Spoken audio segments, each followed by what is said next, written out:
Welcome to In the Know with Steph and Joe. In the Know with Steph and Joe is all about small business development. These two entrepreneurs bring real life experience, laughter, and, well, just a ton of knowledge on how to build your small business and make it thrive. This is your creation. Now, learn how to make it sing. Of course, In the Know with Steph and Joe, brought to you through the financial support of our good friends over at Epic Media. When you're truly authentic, there can be no competitors. Check them out at epicmedia.inc. Today, well, let's talk about what? Life and work balance, or work and life balance, or some sort of something or another. Guys, welcome. Welcome. Go ahead, Steph. You want to lead in? Sure. Because you brought her on. Well, so Amy specializes, or she's a therapist, and so we figured that it was time, based upon our listening platform and some of our guests, that we bring on a professional that can talk all of us off the ledge in business ownership, right? And she'll help us I think it's a good way to tie in all of our previous shows. And we did, with when the doc came in, and we did about the self-improvement, and stuff like that, and improving your personal well-being, your business well-being, and then So so please introduce yourself. Let's start there with you, Amy, and tell us a little bit about your company, what you do, and how people can get a hold of you. Sure. So right now I have two companies. The older one is called Balance Wellness Collective, and it's a mental health practice. And we see individuals, couples, families, and children. We also do divorce mediation, which is super fun. But during, before, after, all of the above? All of the above. So we help people get a divorce, really. So you don't try to prevent it? Well, that is part of the practice. So some people come in for couples counseling. Sure. Okay. Yeah. That would be. And then divorce mediation is separate. Not the same client. We don't try to convert the failed couples therapy. No. The couple. Yeah. So that's the main practice. We take insurance, so we're in network with most insurance companies, and that's how the business is built. And then the one that he has up on the screen right now is the amywilhelmy.com brand, and that's more global. That's me writing books and doing speaking engagements, etc. So. And how do people get a hold of you? Best way would be the website? Best way would be the website. Yeah, there's inquiries on my website. So excellent. Yeah. And you make sure that website's up there, Kent, and make sure that we can it's on there. Post it in the chats or something, so that way. Anyway, so you deal with a lot of people. We all want to be healthy. We want to balance our work. We want to balance our life. But obviously, as a small business owner, most people are just 100% business. Right. Like operating the business and doing the business 24/7. I mean, we were sitting in the green room and Eli was in there chilling again, right when I walk in. I'm like, "What's up, Eli?" Like that is life, and no, I don't know. There isn't a lot of separation. You're right. And I think like this topic's important though, because people are always like, how do you guys do what you do? Right. Because I own a business. My husband owns a business. We have a blended family. We have 5 kids between us. We have them about half time. Wow. Yeah. 5. Yeah. So that's like a job in itself. It's a lot. Yeah. Our son is 4. And then our oldest daughter is in junior high. So that's kind of the span. They're crammed together. Yeah, they are. At least it's easy with clothes, right? You just churn them from just churn them. Yeah, kind of. We actually have 2 daughters that are the same age. They're both 8, and they're both in 2nd grade. And we moved this year to actually blend them all more. So now they're all in the same school district, and our daughters are in the same class. So that's cool. Yeah, that's fun. Yeah. So are they like best friends? They are. They're frenemies, best friends. Sometimes fighting, sometimes whatever. But yeah, so we work really hard at trying to separate business and life, but that doesn't always work. So. I was going to ask, do your kids, are they very aware of like, hey, mommy's got to take this call or dad's got to run off and do something or something like that? Yeah, I think it's definitely become normal because, as a business owner, it never really stops. Right. You could work 24 hours a day because it's your responsibility, right? Mm-hmm.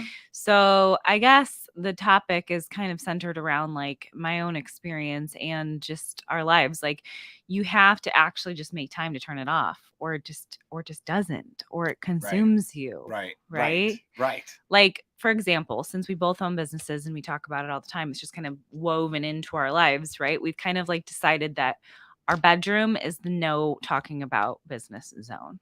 Oh, okay. What do you guys talk about? we try to talk about other stuff. Other stuff. Do you have that set like parameter, but like you get up in the morning, you get dressed, do your thing, and you go down into the kitchen, and now it's like boom, it's on. Yeah. Right. Like, right. And the kids are here and there. Right. For my wife and I, we drag our kids to work, and like if they're sick or they're just off for the day or something like that, they're in the shop with us. Right. With my wife, typically hanging out, doing whatever. But it is what it is. Well, where do you put them then? Well, they have to come to the office. Well, hopefully soon enough they're gonna be old enough to watch themselves. Like we'll leave our oldest alone. She's 10, almost 11. So we're starting to leave her alone for like the 50. Hey, I'm gonna run to the store real quick. I'm gonna go to Target. Something. Yeah, exactly. Yeah. And so we're starting to leave her alone. That'll be nice, and a lot easier than when we start to navigate, because we do emergency service. Right. So ours is like we could get a call, and I went out just the other night. I went out 2 weeks ago. Like we get calls, and it's just gotta go. My wife's out of town right now, so if we get a call and my guys are busy, then I gotta find something to do with the kids. Luckily, we got great neighbors.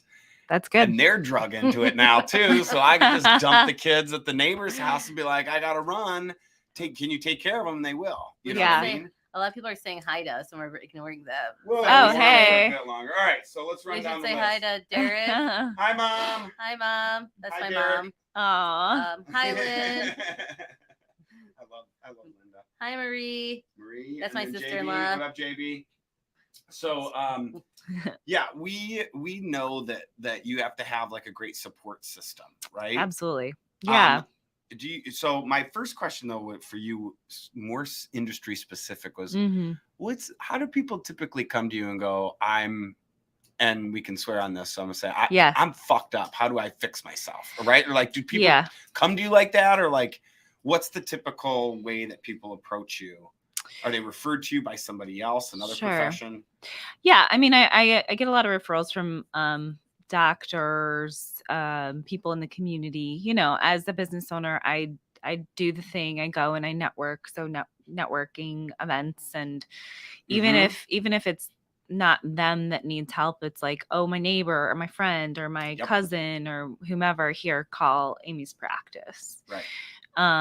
There are, a lot of therapists on staff. So even if it's, obviously it would be kind of a dual relationship for me to see all those people, but they can refer to the practice, and then they can see any of the therapists that are in the practice. Totally. So yeah, a lot of it's word of mouth, just like networking, good old fashioned, boots on the ground sort of stuff. Mm-hmm. And then a lot of it's relationships we've built, like I said, with doctors or Yeah. I feel like in my previous life, I was in the thick of it. Yeah. Like I worked in construction. We weren't allowed to take vacations during the summer. Oh man. All of our vacations were during the winter, during the off season. Yeah. I even scheduled a hip surgery around the construction schedule. Yeah. And then I went from that to then owning my own business. And so now I'm still in the thick of it. Yeah. So I feel like, how do you start to kind of wean people into, or like tools that you suggest? Because one of our mutual friends, Dawn Bremer, she's a realtor. She was getting overwhelmed because everybody had her cell phone number. So work, like everything, like work and personal and everything went to that one number. So then now she got a separate phone, a new phone, and that's just her personal. So Right. her personal Rolodex went in there, and then her business phone, she primarily has that one on her person as well, but Yeah. she has 9 other agents that work with and for her. So Mhm. she Mhm. can like a big say like business. one day, like, hey, here you go. You like Jen, you take the phone. I, got to go do this Mhm. Right. and stuff. So like that was her way of starting to kind of wean herself into that Yeah. balance. Is there other things that you kind of recommend to people or Yeah. have you yourself tried? Yeah, I think as a business owner, like we've all just said, like you could work a million hours. Like I'm not sure about emergency services and how you deal with that. But even for me, the practice is open technically 8 a.m. to 9 p.m. 7 days a week, just because that's what I wanted for clients, but also the therapists. So the therapists that work for me, they make their own schedule. And so I wanted that for them so that they could have work-life balance. So they could say like, no, I want to work Monday evenings and I want to work Tuesday from 12 to 4 or whatever. I also don't require them to work a certain number of hours a week. Right. Like their schedule is their schedule for a reason. It's built that way because I have 5 kids and I want to do my own thing and I want to work when I want Totally. to, Totally. So I guess like for me, it's also like a culture, a business culture that I think is really important. So And not that's- all industries can do that, but Well, and so we actually kind of just to what you said, your point is we built the culture of, much like a fire department, right? Yeah. There's guys that are on call, guys, gals, people on call during a certain amount of time, right? A day or whatever it may be. And then there's next crew that's on call. So your days that you just have to be attentive. Right. Can't go out and get drunk, but you can Yeah. easily, right? Like Right. you can easily be around and be doing stuff. You just got to be able to put it down if a call comes in. Right. Yeah. Most of the time we know that there aren't So- many emergencies out there like happening every day. So My mom Yeah. says you have you missed. You have to shut it off and have to have that quality time. Before you know it, the kids aren't kids and they're moving out and you've missed it all. Right. did mom miss that?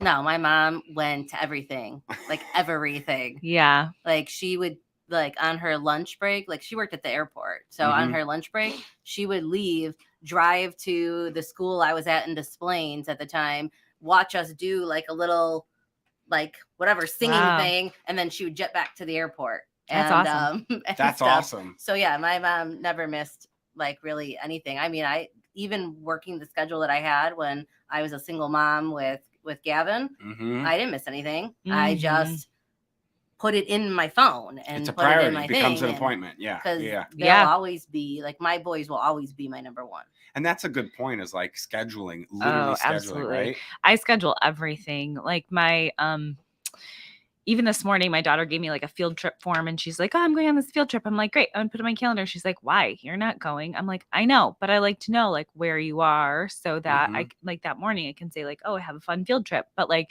really it is as simple as scheduling all of that. But I think my tip with the scheduling is like, you also have to schedule in your downtime, like your personal care, whatever that is, whatever your thing that you Good do. point. Yeah. That is like life-giving, like even if it's like not spending money, but like I'm gonna spend time at a coffee shop by myself reading a book, Going right? fishing. Yeah. Yeah, I'm going fishing, right? Yeah, right? Like yeah. my thing is the gym. I don't miss the gym. I actually do that on the side. I'm a bodybuilder, so like if I don't get into the gym, I know that like my mental health is like not good. Do you go to competitions? I do. So I had a friend when I was selling shoes way back when, and he was a bodybuilder, and he ate so much, consumed so many calories Yeah. to keep that up. He was big though. He was far along. He was like, I mean, he had shoulders. massive. He couldn't grab his collar. Oh wow. Yeah, his back collar. He couldn't grab it, and I would always have to fix his collar when we were working.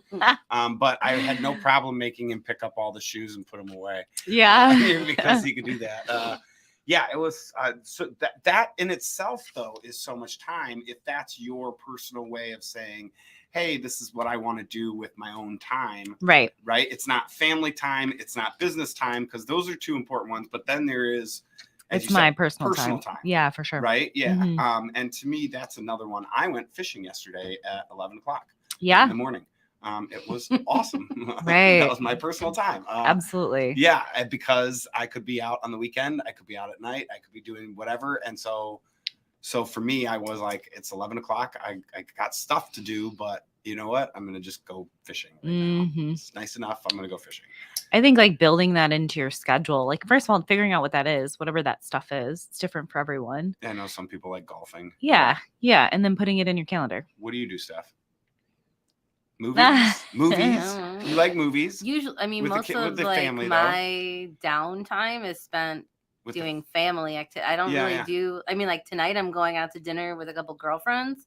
So Yeah, I don't know if that's- that There you counts go, that as, like counts. my Yes. personal Yes. downtime. For sure. Absolutely. So I mean, I'm doing that. Yeah, but you and April usually, hang out all the time, by yourself, just the girls or whatever. So that absolutely is downtime for yourself. But yeah, Yeah. but we also, but even like, so like the group of us that are going out, it doesn't matter because we all either own our own businesses or we're all in upper management to where the extent is that if our phone rings, we still answer while we're out at dinner. And so like, it's not like, I mean, fingers crossed, nobody will get a phone call, but it's very rare.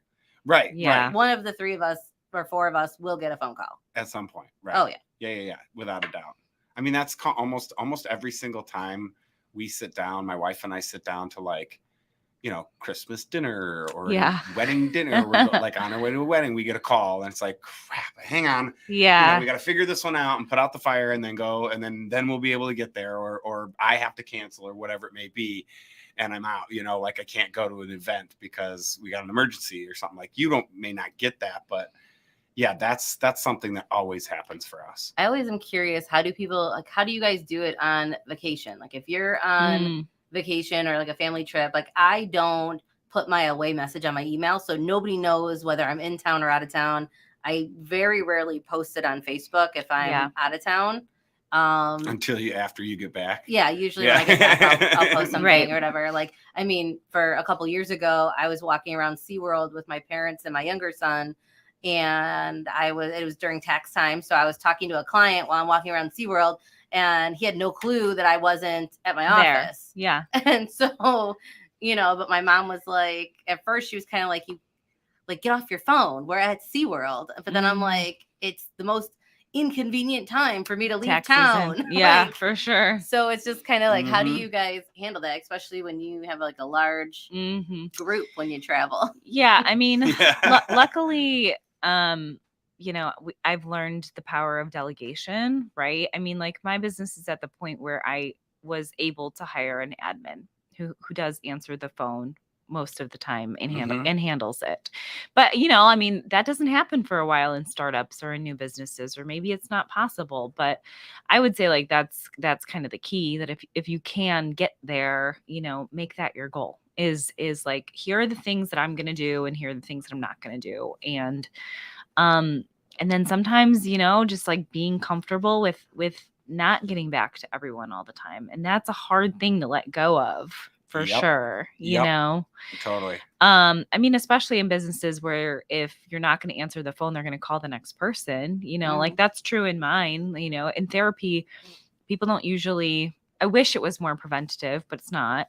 People usually call when after something's gone wrong. Yeah. Ooh, that's a good question. I have a great question for that. Well, it applies in your industry too. Yeah, that's they usually don't call true. you Yeah, until people the call basement's when flooded. something's gone wrong. Yeah. So now my question for you is, do you ever, because I deal with normal people in bad situations. Yeah. Right. You deal politically correct, Joe. You deal with people that they're normal, but they're going through hard situations as well. Mostly. Yes. You don't get any like. No, I mean that's just not my population. No, you can't. I would say. Oh yeah, well you could. You just can't say who, right? Yeah. But like that's like a higher level of care. Like I'm dealing with people that are using their health insurance, middle of the road, going through stuff. Normal people. So awesome. Kent, what do you do? Because you are a basketball coach. You own the radio station. You produce 99% of the shows. You run a team for a mortgage at the bank. Yeah. You're a husband. You're a dad.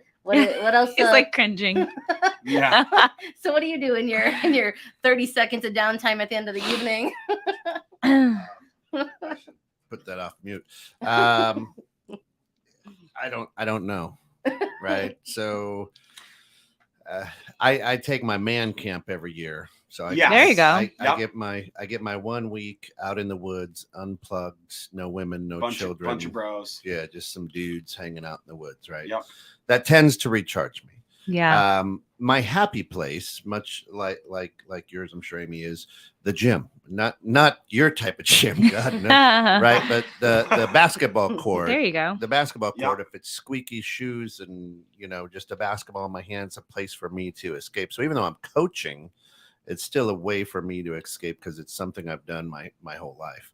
Yeah. So it's kind of that passion. So I think what you have to do is for the balance is to find that passion. Your kids then see that and feel that, and they see that passion. Right now, I'm very, very fortunate that my kids love being in the gym, and my wife loves being there too. Right. So That's awesome. it makes it a good family bonding time to have that same goal, I guess. Yeah. But other than that, if I stop moving, I fall asleep, whether it's the middle of the day, whether So it's at napping. night. Yeah, I enjoy a good nap. Yeah. Napping. Really? I hated it as a kid, but I now I'm like, cannot well, nap at I all. love napping. Like, this is amazing. Right. I can't nap. My wife's a napper. I'm not a napper. So even Yeah. even in my office at the bank, if I stop to scroll through Facebook or something like that, I'll start nodding off. So I can't even do that in the middle of the day. So if we Yeah. look Just keep over, going and if going, we going. look over and your head's way down, we know where you went. Yeah. He's out. You're Yeah. snoring. Yeah. Well, you'd hear me snore. Yeah, I'm sure.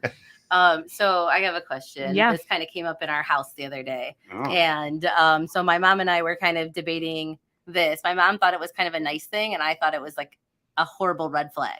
So we're gonna get opinions. Ooh. Red flag. I'm going red flag. So Rich and I talk shop a lot at Mhm. home. So Yep. not only is he part owner of Steph's bookkeeping, and so he handles like a lot of the back end and the operations and forecasting kind of stuff. Yeah. But then he also has another job, and he's a general manager at a construction company, which is also my former employer. So I have a lot of knowledge and tie into that company as well. Mm. So we talk shop a lot Yeah. in our So house. does my husband. Yeah. Yeah. Same. So then What does your husband do? He's a business consultant. Yeah. Okay. Yeah. So he runs, like, he does a lot of the forecasting stuff with the financials. And Yeah. His slogan is he's like the outsourced CFO. Got it. That makes Mhm. sense. Okay. Yeah. Continue Yeah. on, Steph. So then Gavin, my oldest son, was talking to my mom and was like, oh yeah, mom mentioned about that maybe I could intern a little bit at her office this summer and learn some of the bookkeeping stuff, because he is kind of like at a fork in the road kind of thing, and he's trying to look Figure at out different what he's career gonna- options. Yeah. Yep. And he's like, maybe I'll take her up on it, so this way then when mom and Rich are talking shop, then I could join too, and I'll talk shop Mhm. with Oh, them. I love And that. like my mom, my mom was like that she loves it. She thinks that's so cute. That's like nice that he, Yeah. But then now it makes me take a step back and feel like, oh my God, like, is that all I talk about when I'm at home? Like, is that all we talk about? Do we not talk about other things? And You now guys have food? he wants to like Yeah. join the Rich's butt is conversation. good. What? Rich has great. He smokes a good butt.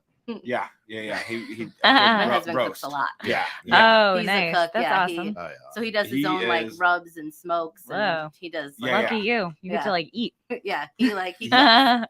Yeah. So like, but to me, you guys talk about that stuff. There is work, but it's not. All Yeah, but I work. feel like a majority of our conversation, just for him to say that, it has to be about work. Like, it made me like self-conscious about like, now, do we talk too much about work, that he's trying to now reach into a industry that he has minimal interest in learning, just to talk to and be able to talk included in with the you guys. conversation at Aw. times. What does the therapist say? But What I does I the mean, I therapist would, say? I would Mom say on guilt? the Like, I don't flip know. side, like Yeah. it's cool that your kids are seeing you guys like pursue your passions and goals and run your own businesses. I mean, I don't think that's a bad thing. I think that's pretty awesome. I mean, we always joke since we have 5 kids, we always are like looking at them like, I wonder which one's going to want to work in the businesses, right? Mhm. Because there's Mhm. businesses and then there's 5 kids. Now, like, I'm not saying like we would like push them to do that, but I don't think that's a bad thing. Like them seeing you do knowing that. which way they're gonna go. Yeah. Our girls show zero interest in cleaning up shit. Yeah. Right. I can say that. So they are not gonna. They might want to run the business, Yeah. like and be the operator of, but they'd have a long way to go, and they definitely have to clean up some shit to get there. But yeah, I mean, they one of them wants to be an inventor. Oh, that's cool. She's 8, so I'm curious to see where that takes her and what avenue she wants to run down with that, because I think she definitely has the mind for it. Yeah. But we'll see. Interesting. So therapist says it's okay. I think you're good. I think you're It was good. just, yeah, like, I don't know. It was just like a weird moment. And I'm like, is it all business like with me, like all the time? Or, I mean, like, I know, like, I cut loose and have fun, and, like, I know that I'm not always on business wise, but Right, like, right. I feel like that's like probably like 85% of my day-to-day like communication. I mean, what would you rather be interested in? Desperate Housewives, or I mean, what are you talking Yeah. about? Right? Maybe, yeah, I really, don't really, know. that's true. So you're sharing your passion. Yeah. Well, yeah. Right? Well, I mean, like he plays like Dungeons and Dragons and stuff like with his Yeah. friends, and so I learned like a few things about the campaigns and how that works, and Oh yeah. so I'll like 12-sided dice. The whole works. yeah, so I'll like learn about all the like the stuff and how they do that, and Really? and how it works. Yeah, and like Eli is real into Five Nights at Freddy's, so look, I learned all the Is characters. that a bar? I think that's a bar. It's Sounds like a scary movie. It's a pizza. It's Sounds like a bar. it's when the animatronics go wrong, like pizza parlor kind of thing. Like it's a spin-off of Chuck E. Cheese, but with these creepy animatronics. Sounds like Chuck E. Cheese in the 90s. Yeah, they were pretty creepy too. So like They just took the old animatronics from Chuck E. Cheese and just bought them and got them working again. yeah. So like I mean, I learn about the stuff that they're interested in. So it's not just all me like viewing stuff, but like I think a lot of parents, that don't work outside of the home or don't own a business have kind of the opposite problem. Like they're hyper focused on their kids growing up, and then their kids are like growing up and they're empty nesters, and then they're like, what do we do now? Like, do you meet a lot of people that's one of the reasons they get divorced is because yeah, I was gonna say, I feel like that is kind of a big thing, a big reason why people would huge. Yeah, that life Start to transition get- is rough, because then they look at each other like they're like, what do we do now? And like, if one of them has a career, great, then they can continue to focus on their career. But if you don't, and then your kids are kind of your whole focus, and then you're like, shoot, now what? Or the other life moment would be like retirement, Right. when they all of a sudden have all that time because they don't have a job, or they're done working, and now it's like they need something to do. Right. My wife loves to garden. Really, she started in like February or March. Oh wow. Where she'll start everything from a seed. Right now, I have it looks like I'm growing massive weed plants in my front living room, because it's all grow lights and shelving and racks and things like that. But it's all her plants for the year, and so I think in like 2 weeks or a week or so, where I have to have the greenhouse built in the front of our driveway, and so that way she can start transferring them outside. Cool. So like that's her thing. Yeah. Is that she releases just by getting dirty and gardening. Yeah. And she loves that now. So it seems like from talking through this, it seems like everybody has their own version of what they find acceptable for their work life. It's a very personal journey. Yeah. And it's never going to be like the same for anyone. No. And I even would in say the like same industry. find your passion, Right. Like you said, like, I coach basketball, and even though I'm exhausted, I'm still passionate about it. Right. Like, I think that's probably really important. Wake up over there. Yeah. She was talking about it. Oh yeah. Yeah. Speaking of that, welcome to 21.6 The Net. This is In the Know with Steph and Joe.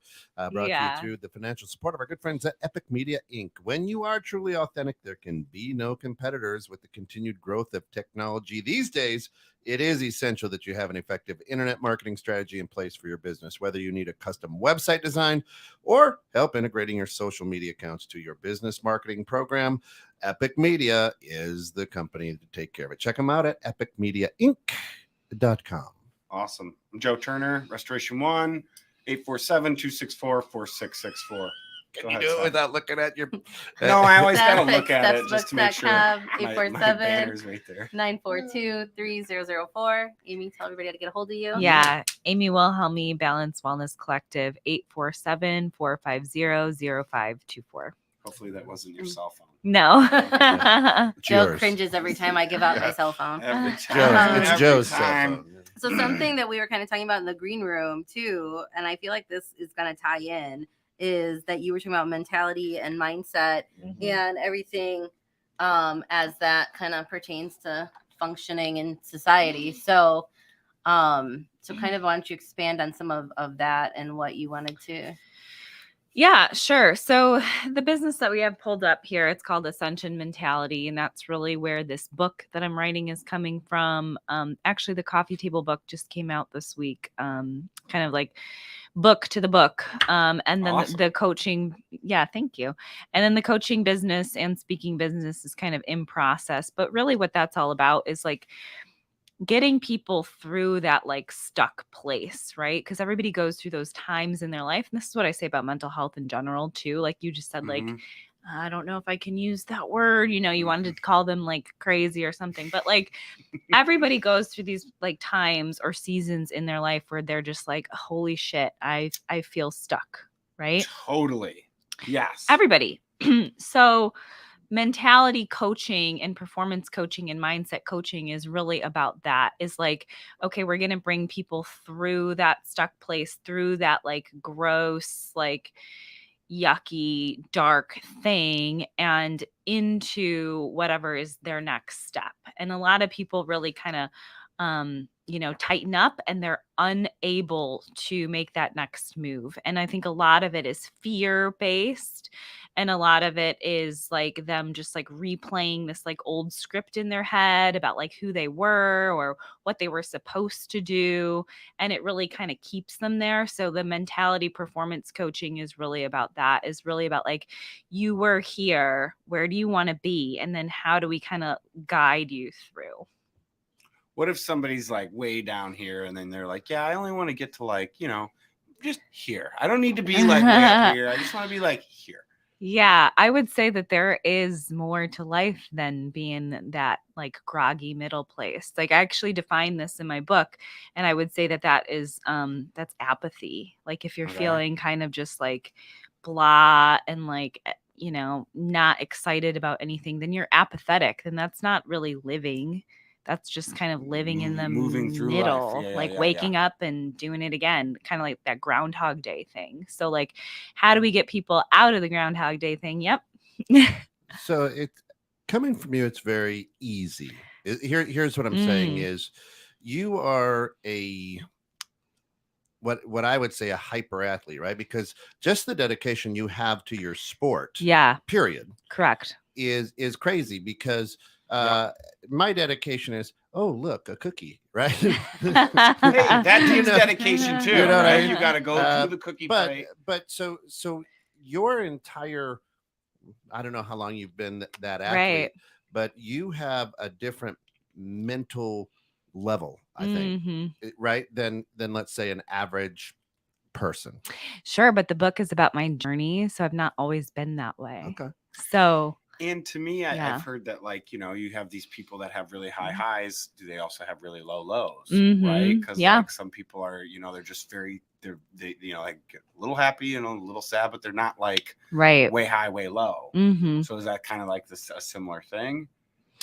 So, I mean, I had to do a lot of digging through my stuff and I had to really kind of fix like some basic lifestyle principles that I was living by in order to perform at this level. And so the book is kind of about that too. Like I had to get a lot more organized. Like I probably have I know that I have undiagnosed like ADD, like real bad. Like I could do a million things. I'm interested in a million things. So I had to figure out, like how to get my brain on track to be able to do what I'm doing. I also, a big thing about my journey, to answer your question, I've only been doing the bodybuilding thing now for a little over a year. Okay.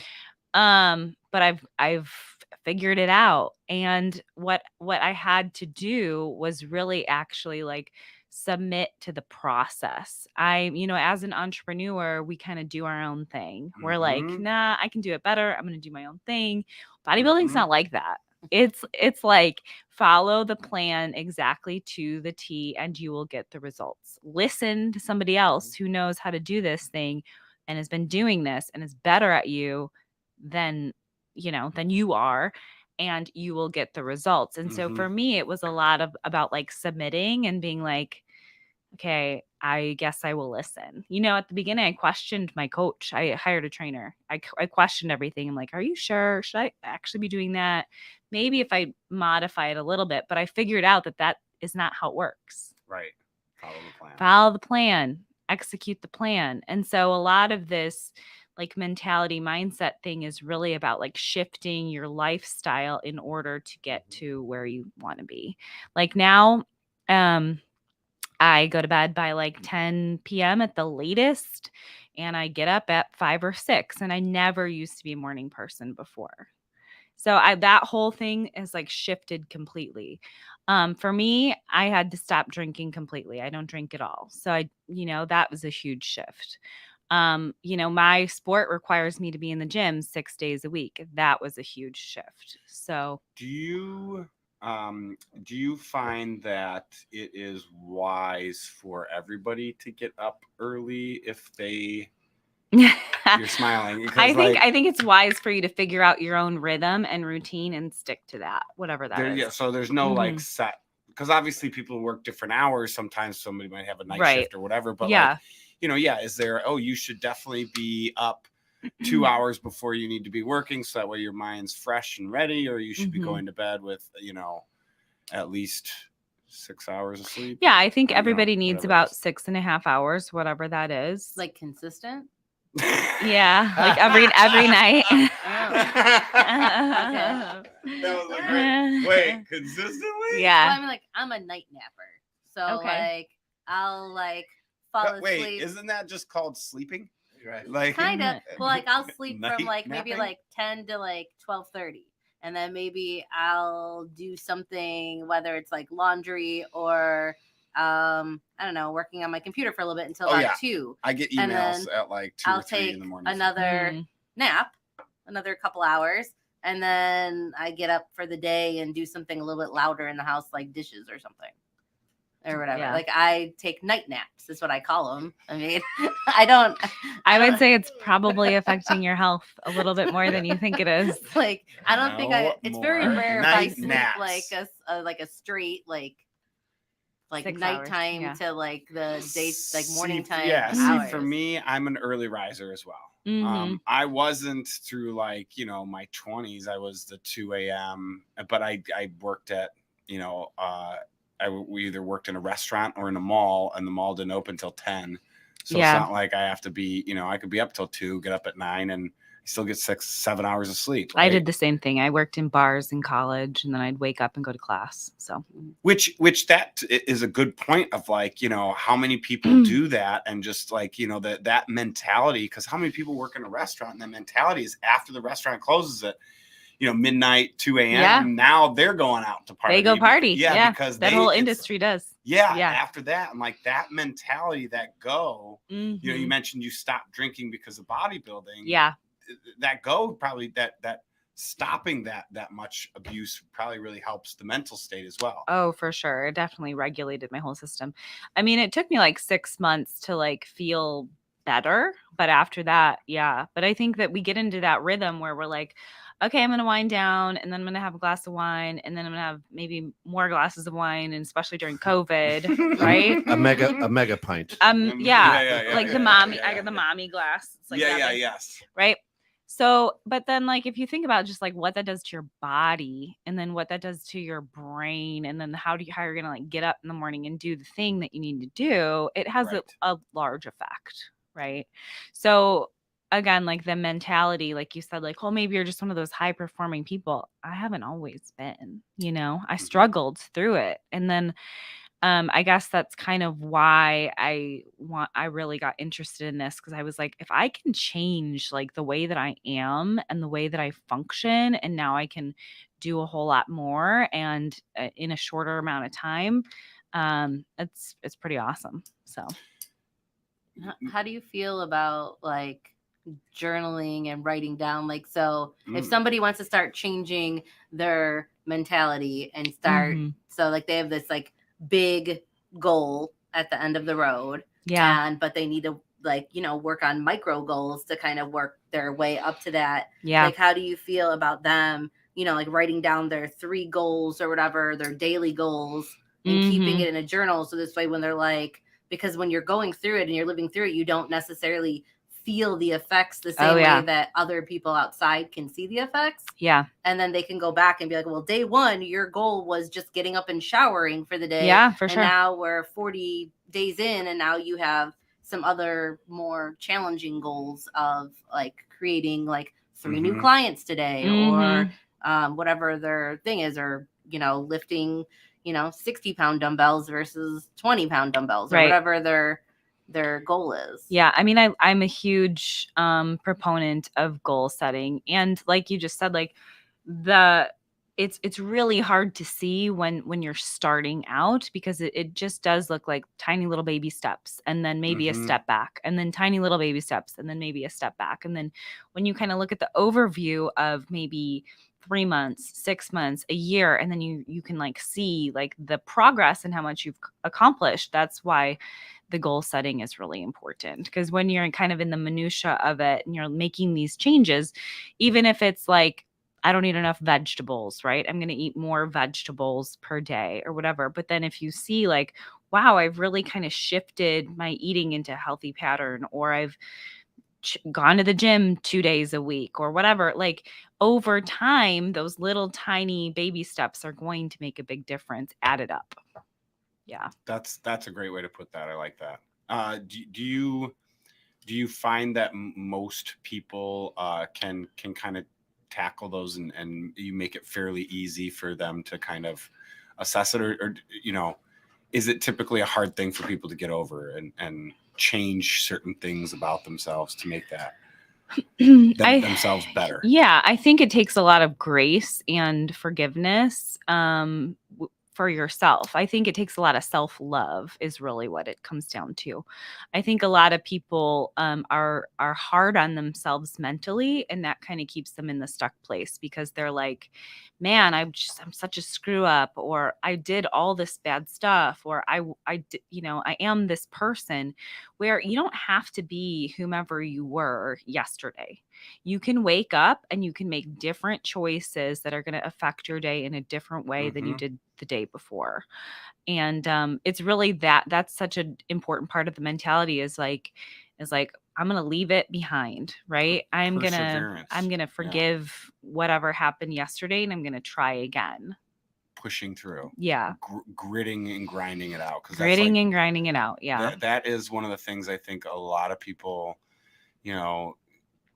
it's hard. Well, yeah, it's going to be hard, right? Like no matter what, certain things that if you're trying to change yourself, or you're trying to grow, or you're trying to be better at something else, no matter what, that it's going to be hard, and gritting it out, and having that will and that determination probably definitely helps, having somebody that can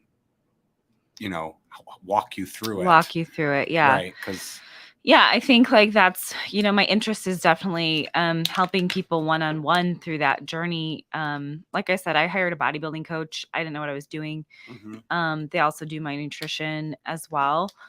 But that accountability, it's like having an accountability partner. And then when you're having those days where you're feeling not so great or stuck or whatever, because we all go through that, what you're doing when you're changing your lifestyle in these tiny baby steps is you're really just like focusing on making the overall health a lot better. And I think that's kind of the vision of the whole thing. Yeah.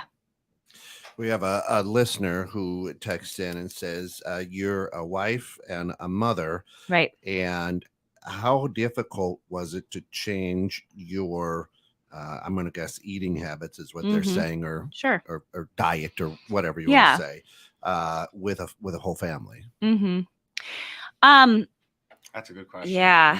So my Well, and it kind of goes all the way around, because if somebody's trying to be healthier minded, right, and they're trying to maybe, not be out drinking or whatever, and all their people are out, all their friends are out, all their network, friends are out. So it's really hard to kind of to be in that realm no matter what. If you're other influence, right? All your kids probably want chicken nuggets and hot dogs, right? Right. Yeah. I mean, to answer the question from that listener is that I feed my kids a lot of the same stuff that I eat. And because we have the blended family, I think my kids kind of grew up eating on the healthier side, and then my husband's kids grew up, I mean, they're younger too, so not as much. So introducing some of those things is still a struggle. Like some dinners we have and they're like, what is that? Gross. What are Brussels sprouts? Yeah, but now our 4-year-old like loves hummus. He eats kale. He'll eat, they eat like raw red peppers. So it's just a thing in our house. It's like, this is what we're having. Like I'll modify it for them. Like I'll make extra things. Like I'll make like noodles on the side, even if I'm not eating noodles or whatever, but really it just has become like kind of a family event. Actually, we got 2 of our family members off of dairy this year. I don't eat dairy, and 2 of them don't now either, because they've realized that it's like causing them gastro issues. So yeah, I guess that's my answer, is like really make it kind of like a whole family event. And we don't use the word diet, right? I don't either. I say my nutrition, or my the things I'm eating. Yeah. Exactly. And then for me, for what I eat every day, it just takes a lot of pre-planning. It takes me going grocery shopping consistently and getting what I need. And then I do meal prep sometimes if I need to, but it's just a lot of planning. This guy that I was friends with, that was a bodybuilder, I think he said he eats like 8,500 calories a day. Oh, that's a lot. Yeah. Yeah. I mean, you're different not that. It's different for every person, but right. Well, he was like 6'3", and like I said, he couldn't touch his collar, so he was huge. But do you find that making that talking to people and being a therapist and walking them through these kind of things, having those life experiences before, really help make it relatable to people, or do you try to keep your personal life out of it as far as like examples, right? Yeah, that's why the Amy Wilhelmy brand now exists, is because it's way more transparent. I think the therapy model is sit with a client, listen to them, and let them do the majority of the sharing, because that's just how it is. And then my own brand is my transparency and my life and my story and what the book is going to be about. And actually, with that, like I've gotten so much more response with that, actually, with the transparency and with me being honest and me being like, yeah, I don't drink or whatever. Like so many more people are like, that resonates with me so much more. People love when you're honest and you don't lie to them. Yeah. Yeah, for sure. Yeah, they don't want you to lie to them. No, but like, no, I think we're in a culture right now where sharing is more acceptable, and so that's the other reason why I'm transitioning into that. And being totally open, making sure, because there's so much that people share now.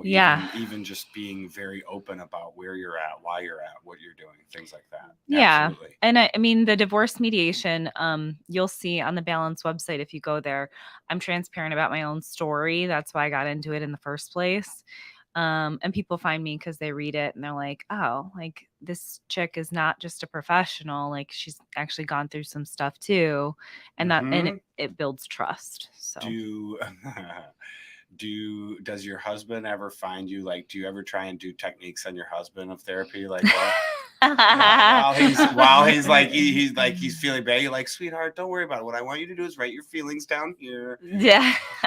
I think we both do that. Honestly, he'll pull out the whiteboard if I have an issue and we'll start like, so That's okay. We seriously had a session the other day, a whiteboard session. Like I was like having like a brain like fog, and he's like, "Okay, getting out the whiteboard and the markers, Amy, chill out." So Yeah, that's hilarious. Yeah. That's what I would be afraid of is my wife starts like therapy mode and like I don't want to be. I'm like, no, stop it, and I walk out. I yeah, get more mad just because she's trying to therapy me. Yeah. I think everybody therapies you, Joe. Probably. Everybody should because I need that much. That's funny. We always preface the conversation like before Rich and I are about to have a conversation. Like Yeah. if I just want him to be like my husband and Right. let me just bitch to bitch Oh yeah, and not be my business partner, for sure. I preface it like Yeah. opinion not allowed to be inserted, and So this is just Yeah. me wanting to say what I need to say. I see, do that too. My wife and I, we do. I'll say, and because I'm the one where she'll come to me and complain about something, and I'll be like, oh well, here's what you got to do, and blah blah blah. Right? Let's do this. Let's do that. And I'm the solution maker, right? Right. And so, but she doesn't always want a solution. So sometimes when I know that, like, I could sense that she doesn't want the solution, I have to go, all right, do you want a solution or comfort? Yeah. Right? Like, is it comfort That's that a you're looking great- for, yeah. or do you need a solution? Right? I like that.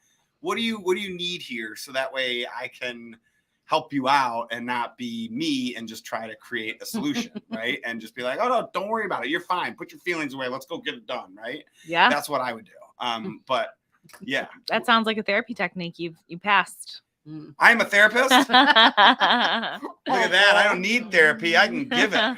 Now let's. no. I'm gonna go back to last week's show about ethics, okay? Because what you do, everybody comes up to you and wants their free advice, This is true. right? Mhm. And ethically, I mean, how do you do that? Whether you're in the gym or whether it's just you're here and hey, you know what? I know what you do. Can you My just give me a little? boyfriend sucks. Yeah, right. No, that's a fun question. I mean, I like joke that when I like meet people in bars or whatever, I tell them I'm a hairstylist, right? Because I just I You have could just to go with just bodybuilder or something. yeah, like that. I You're just have to totally like fine. Then you're not lying. yeah, Or I don't were know. You a hairstylist? No, I was never a hairstylist. Then you should. Yeah. Now Um you could say bodybuilder. yeah, I don't know. It happens less than it used to, but there are times where people is like, okay, I have to ask you a question. My uncle and my mom and blah blah blah, and I'm like, oh my gosh, ethically, what do I do? I refer them to the practice or a different practice, or I say, here's some resources. Why a different one? You know, Because you don't want to deal with them.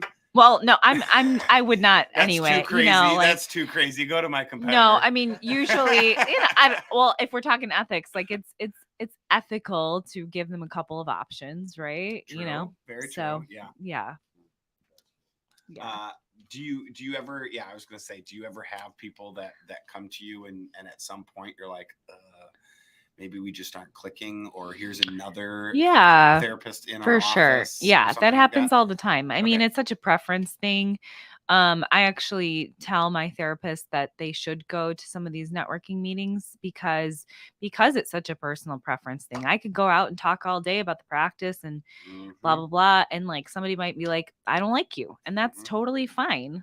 But maybe they'll like Sandy, or maybe they'll like someone else, right? So do you? So you have your other do you see a therapist? Yeah, I do, absolutely, on a regular basis. As And needed. What's a regular basis and what's as that's a good question. Yeah. So I do have one, and I see her, when things come up regularly, more when I need more. Yeah, for sure. Awesome. I don't know if that was too private. No, it's great. Actually, in my graduate school training, we are required to go to our own therapy, and we had to document the hours. So it's actually a very smart idea to go to your own therapist. And if we're talking about wellness in general, like my goal with the practice and with mental health is like it should be as regular as going to the gym, going to the chiropractor, whatever. I went to school in California, and they're much more like therapy oriented there, right? That's where I went to graduate school. And so people talk about it openly, and they'll be like, oh yeah, I went to my therapist and I talked to my other therapist and I went to the gym and I got my green smoothie and blah, blah, blah. And it's like, it's cultural. And then I moved back to the Midwest, and everyone's like, ooh, therapy, So I hope that that it becomes more normalized, because it should be used in a more preventative manner, not like, oh shit, my house is on fire. Yeah, we get that a lot. Yeah, I bet you do. Yeah. Yeah. So with the speaking engagements and things that you do you find that it could also be in like a B2B world where people can use your speaking engagements to do like almost like a pep talk, or like a get everybody, Yeah, like, ramped up absolutely. and ready to go, like a team building kind of Yeah, environment? yeah. I definitely speak at business events or for team building stuff. I told you that my husband's a business consultant, so sometimes I'll go in and do like team performance stuff or whatever. So absolutely. I think that right now, like corporate culture and corporate wellness is a huge hot button topic. And I think that, Becoming more and more. more and more and more and more. I mean, we've seen now with obviously unemployment, the way that it is, and people not wanting to work or whatever, like it's almost like the public is demanding better corporate cultures that include mental health and include some wellness and include like caring about people, not just how many hours they're putting in or how much work that they can produce. People are saying like, hey, I deserve a better culture. And so for businesses to do a better job at retention and retaining employees, like they need to kind of pay attention to their wellness. I know some small business owners that swear by those personality tests. Oh yeah. And so every single one of their employees takes the test before they officially get hired. Like if you make it through the second round of interview, you take the test, and then they see how compatible, like on this test, you would be with the owners and or other coworkers. And then from there, they kind of use that as a determining factor. But it seems like they have really minimal turnover. So I don't know if it just works for their industry. Great. But they have minimal turnover, and they seem to have people that have stayed with them for, like, one person has been with them since they opened their doors like 19 years ago. Yeah. So, I mean, That's huge. It's not like you see that so much anymore, with people staying extremely long term and jobs or locations or whatever. You But don't. what do you guys kind of have you taken those tests, or do you kind of? I'm familiar. administer I mean, those, I don't or? administer them, but like I think like the DISC profile is pretty valid. And then there are some other ones, but yeah, I think that just again, culture, like you said, like you have this on-call thing that works. Yep. Oh, 3 minutes. Yeah.